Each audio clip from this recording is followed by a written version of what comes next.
Harriga fulbaana digdamii ja'a bara 2008 godina Lubbaaboor aanaa Allee ganda Galootti daree dabalataa kutaa shanaffaa hirmaannaa hawaasaatiin hojjetamaa jira. Egaa uummanni ganda Galoo dhugumatti uummata ajaa'ibaa, uummata tarsiimoon badhaadhinaa galee fi kunoo bifa kanaan battalatti murteessee bifa kanaan hojjetaa jira.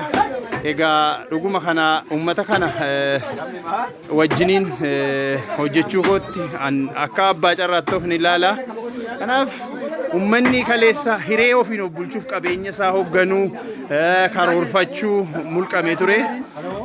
Qabsoo isaa bara dheeraa dhugaadhuma dubbachuudhaaf qabsoon isaa bara dheeraa ofiin qabeenya isaa bulchuudhaaf hoogganuudhaaf kunoo bifa kanaan immoo kutaa dabalataa kanaan dura kutaa tokko hanga afurii qofati ture.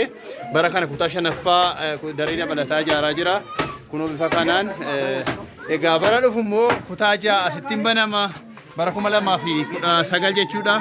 Qulqullinni barnootaan eegama. Gumeen tiraansfoormeeshinii barnootaa bu'aan isaa kana jechuudha. Egaa kuni mana barumsaa Abdii Borii Agalooti. Bara 97 kan inni ijaarame.